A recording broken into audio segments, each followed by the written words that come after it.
Lying on your back, we're looking for some shoulder mobility. I've taken a band in my hands with my palms towards my feet. You could use a fabric strap or a dowel. Adjust your chin by tucking it down towards your collarbone, and if you are one of those people with a big arch in your back, make sure you're decreasing the curve of your back a wee bit.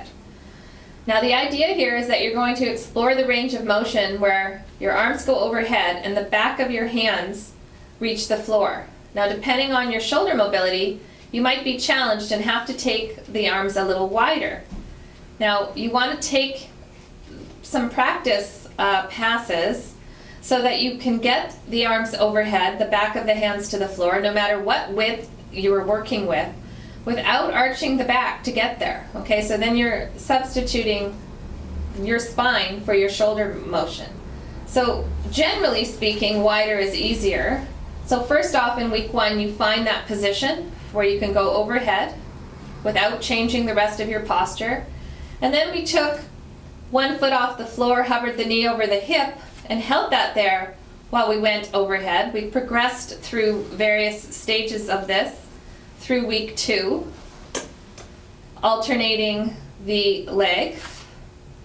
So you can use gentle pressure through the foot to help anchor your core and make it a little easier to get the back of your hands there.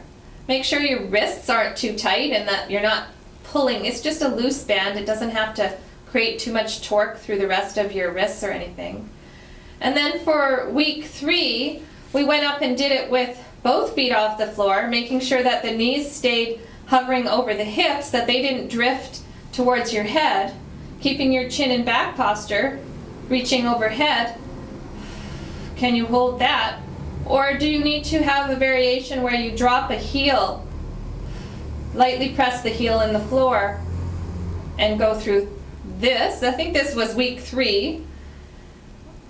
And then the last one we went overhead with that light pressure through my heel, and then I added some neck rotation, looking side to side.